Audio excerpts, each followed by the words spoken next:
नमस्कार दोस्तों, आप सभी का अपने यूट्यूब चैनल स्टॉक टेकिंग में स्वागत है। आज बहुत ही बेकार डे रहा मेरे लिए। इस हफ्ते का पहला दिन बहुत बेकार रहा है।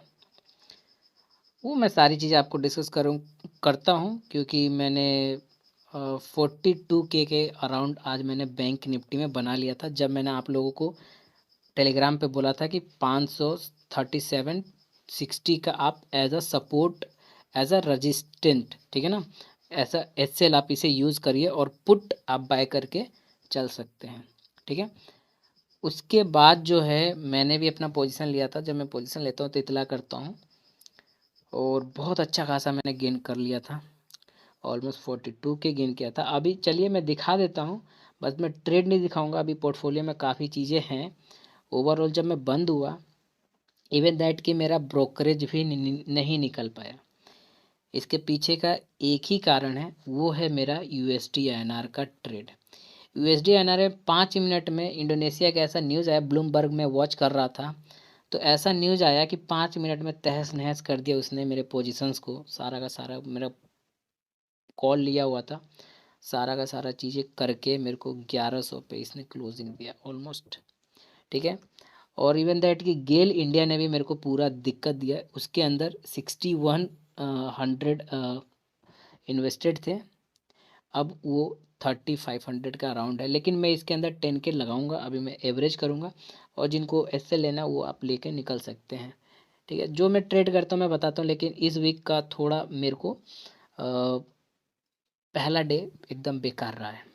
ठीक है, अभी मेरा अगर मैं ब्रोकरेज भी कैलकुलेट करूं तो मेरा ब्रोकरेज भी 1100 से 1500 के बीच में आएगा, यानी कि मेरा ब्रोकरेज भी नहीं निकल पाया। तो चलिए, ट्रेडिंग है, खोलते तेल में हाथ डालोगे तो लॉस होगा। बैंक निफ्टी ने मेरे को पहले ही अच्छा दिया था, लेकिन मैंने गलती किया, दोबारा ट्रेड लेके अपना रूल फॉलो नहीं किया आज।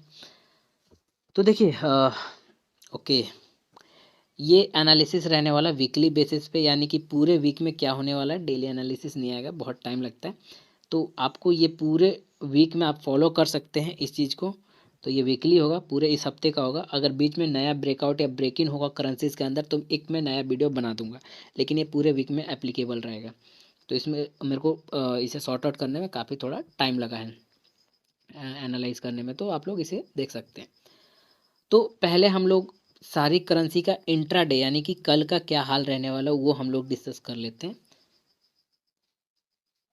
और कुछ आजकल न्यूज़ भी इम्पैक्ट कर रही है। एक तो इंडोनेशिया का न्यूज़ है कि वो रेट हाइक की वजह से डॉलर जो है सेल कर रहे हैं। फिर भी हमारे डीआईएस ने एफआईएस ने जो है डॉलर को कंट्रोल कर लिया है। और फिर प्लस में आपका यूएस यूक्रेन का टेंशन है। आज देखिए, आज जो है टेंशन बड़ा है लेके, तो आज और ज़्यादा सेल ऑफ हमारे मार्केट में देखने को मिली है। हाँ, एक चीज़ मैं बता दूं, निफ्टी बैंक निफ्टी वो 22,500 करोड़ वाले न्यूज़ से नहीं गिरा है। एक चीज़ मैं बता दूं, उस वाले न्यूज़ से नहीं इम्पैक्ट है। जो आपका यूएस और रसिया इनके बीच में कॉन्फ्लिक्ट है ऑन यूक्रेन, इसकी वजह से आपका मार्केट आज गिरा है। तो इक्विटी अपडेट में मैं आपको बता दूं कि बैंक निफ्टी निफ्टी में आप कल तक आप पुट में वर्क करिए, फिर उसके बाद आप कॉल में बैठ सकते हैं। यानी कि वेडनेसडे से आप कॉल ट्राई कर सकते हैं। साइडवेज मूवमेंट रहेगा बट कॉल में ही गेम बनेगा जो भी बनेगा, as per the zone. Zone है ओवरसोल्ड ओवरबॉट का जोन, आप वहाँ पर ट्राई कर सकते हैं। Now we move to USD INR and all currency. तो पहले हम लोग इंट्राडे देख लेते हैं। तो देखिए, इंट्राडे में वही चीज़ है कि आज अगर 67 के अबोव रहता मार्केट, 67.75 का, तो मेरा टारगेट था कि 80 तक मार्केट चलेगा, बट ऐसा नहीं हुआ। बार बार 68 से लेके 5 मिनट भी सस्टेन नहीं कर पाया इस वाले लेवल के ऊपर। एक चीज़ तो आपको देखना है, 5 मिनट भी सस्टेन नहीं किया। लास्ट मोमेंट पे इसने इसको ब्रेकआउट करके सस्टेन किया है। ठीक है, ये सारी थ्योरेटिकली बातें कहने के लिए होती हैं। जब लाइव मार्केट में होते हैं तो सारी चीज़ें इमोशंस पे कंट्रोल होता है ना, ये चीज़ें कहने के लिए। तो मैं आपको बता दूं कि अगर कल भी आपका 75.67 6-7 अगर ब्रेकआउट होता है और सस्टेन करता है इसके ऊपर, तो 80 आपका लेवल पॉसिबल है और उसके बाद आपका 76.00 आना तय है। ठीक, अब देन उसके बाद अगर सेलिंग होता है तो 67 से अगर आपका सेल होता है मार्केट, तो आज जैसे मैंने बोला था कि 58 से आपका मार्केट सेल होगा तो होगा, अदरवाइज सेल नहीं होगा। और 58 से मार्केट सेल होकर 44 आपका टारगेट रहेगा।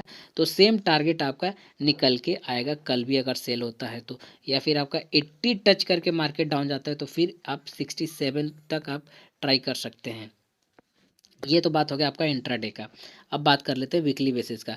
तो देखिए अप लेवल आपका 76.125 तक है हाई रेंज, और लो रेंज आपका 75.35 तक का, यानी कि पूरे हफ्ते इसी के बीच में कारोबार होता रहेगा। ब्रेकआउट ब्रेक इन नहीं होगा, इसी दो लेवल के बीच में कारोबार होता रहेगा। क्योंकि आप जब पीसीआर की भी बात करेंगे तो अगर किसी चीज़ के अगेंस्ट चला जाएगा तो कभी भी ऑप्शन सेलर जो होते हैं उनकी यील्डिंग जो होती है वो ज़्यादा बढ़ जाएगी, यानी कि वो सिर्फ और सिर्फ इस मंथ का उन्होंने शॉर्ट नहीं किया होगा पुट, और सिर्फ उन्होंने कॉल शॉर्ट किया होगा तो इस मंथ का नहीं किया होगा, उन्होंने आगे का भी कॉल शॉर्ट किया होता है। तो सो दैट कि जब बहुत ज़्यादा बढ़ जाएगा तो उनके लिए फ़ायदा नहीं होगा, तो मार्केट को गिरा के एक रेंज में एक्सपायरी दे देंगे। ठीक, तो ये आपका ओवरऑल रेंज आपका रहने वाला है एक्सपायरी का, इसके बीच में एक्सपायरी आपकी पॉसिबल है।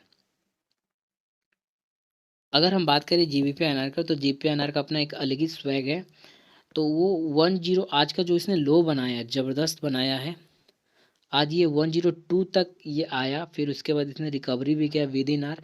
तो ये बहुत ज़बरदस्त करेंसी चला है, लेकिन मैं इसमें ट्रेड नहीं करता, झूठ नहीं बोलूँगा मैं। सो दैट कि इसलिए मैंने इसके लिए रिकमेंड दिया था कि अगर आपका 31 अप साइड में ब्रेक डाउन करे, 102 31 ब्रेक डाउन करे तो यू विल गेट अ 102 21 का मैंने लेवल दिया था, 2118 का लेवल दिया था आई थिंक। तो ये लेवल आपका टेस्ट हो चुका है। और अप साइड में लेवल मैंने 44 ब्रेकआउट करे, तो 44 ब्रेकआउट नहीं हुआ इसका, और मार्केट ऊपर नहीं गया। ठीक है, अब हम बात कर लेते हैं इंट्राडे का। तो इंट्राडे में आपका देखिए 102.31 अगर ये ब्रेकआउट करे तो आप लोग बाय करके चल सकते हैं 44 टारगेट के लिए। अगर ये ब्रेकआउट करे तो 58 तो आना तय है, बीच में कोई नहीं रोक सकता माइकल लाल। अगर ऊपर और जाए तो 67 आना तय है। अब करते हैं डाउन साइड की बात।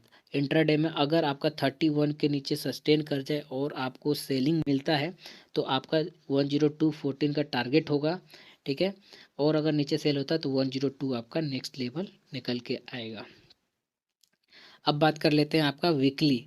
तो वीकली एक्सपायरी पॉसिबिलिटी है कि 102.90 से लेकर 101.55 तक के बीच में, यानी कि इसका जो रेंज है एक्सपायरी होने का, ये नहीं कह रहा हूँ कि कल अगर 103 चला जाए, 103.15 चला जाए तो वो इसी रेंज में वापस आएगा एक्सपायरी के लिए, लेकिन यही वाला आपका रेंज निकल के आता है।